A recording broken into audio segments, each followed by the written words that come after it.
So now I wanted to discuss some of the vacuum out of Hume's ethics.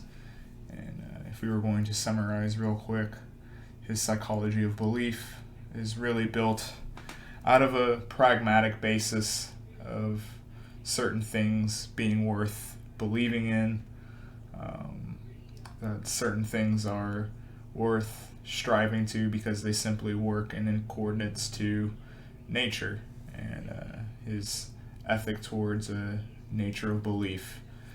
And of course there's many different strains that are flowing out of his ethics and his influence out of going into the 18th century now, clearly with people like Kant and some of the realists that respond that I wanted to cover in this video.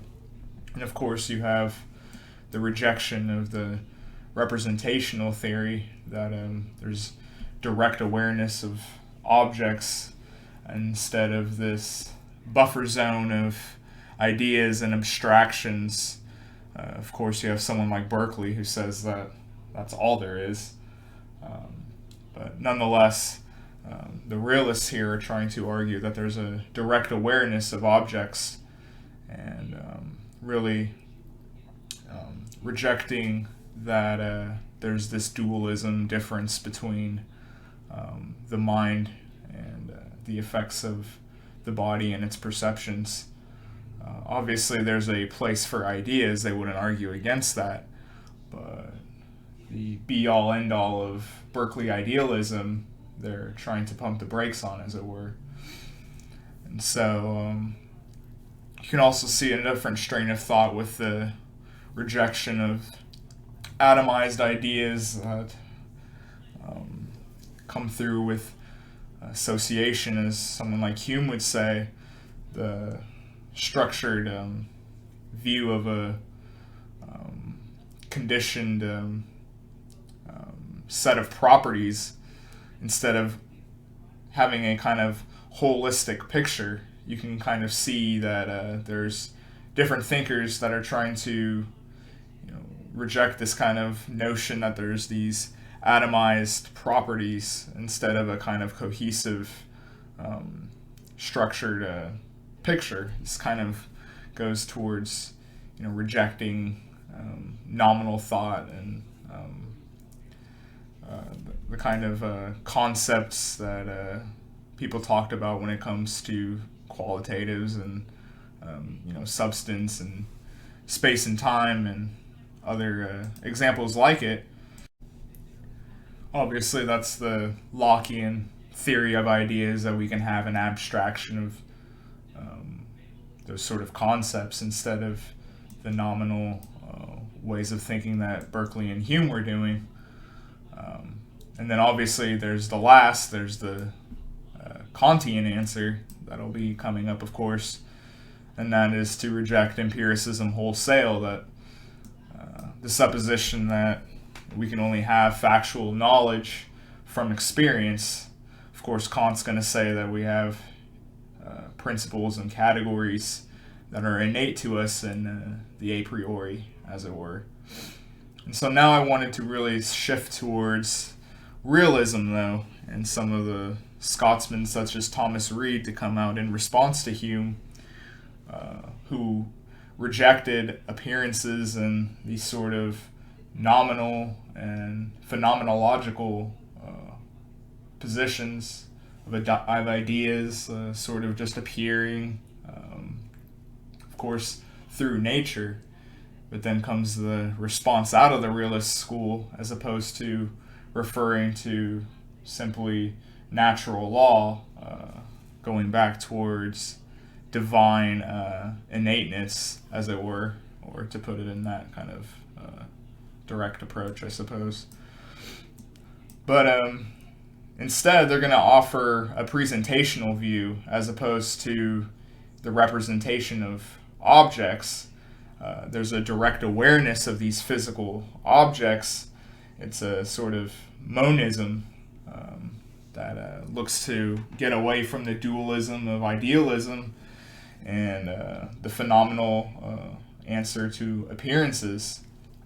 And so someone like Reid, for example, would, out of this, present a sort of common sense ethic. If things are directly aware, then there's a sort of common, direct, objective ethic that we could probably agree upon, is what Reid would argue. And so it kind of reminds you somewhat, of course, he's using it different here, but Aristotle, when he would talk about, common sense, he was talking about sense like as a whole different avenue of sense.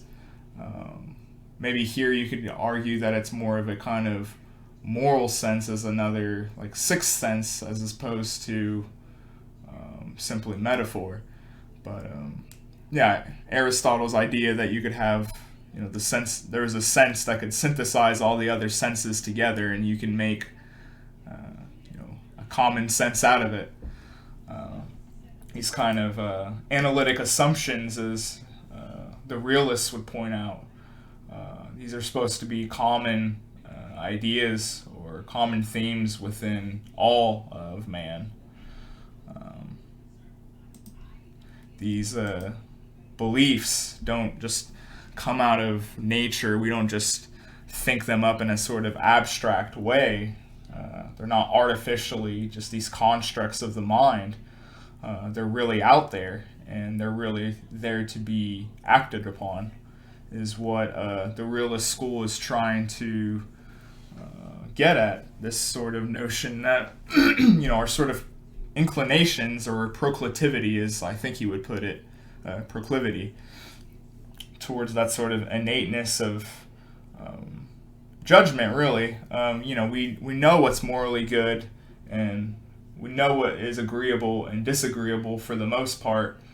Society really, despite how much we argue and fight, especially today, nonetheless, for the most part, most people agree upon, theft and murder and these acts to be, commonly agreed upon to be morally reprehensible, of course.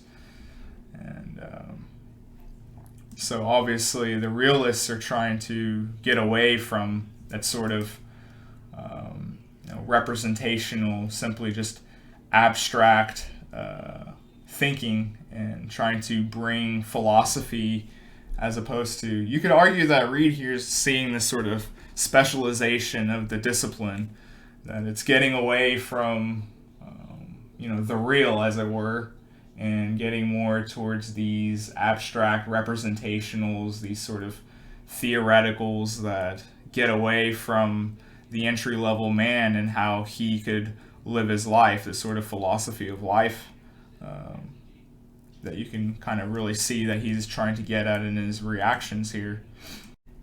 These first principles, or scientific ethical standpoint, is of course under the approval and disapproval of our inklings. Our proclivities are able to be accessed and agreed upon by any man with a conscience, is the sort of moral project that's being done here.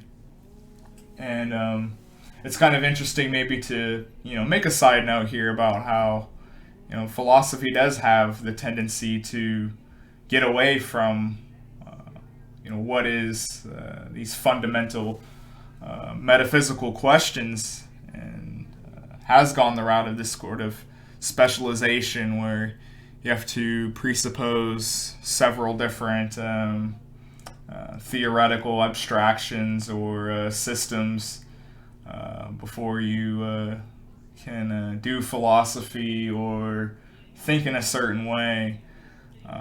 There is that kind of streak, that sort of Aristotelian want to have direct awareness and get as close to ideas being towards a usefulness to what's directly in front of us. That sort of pleasure that we kind of get out of that I think you see come time and time again throughout philosophical history.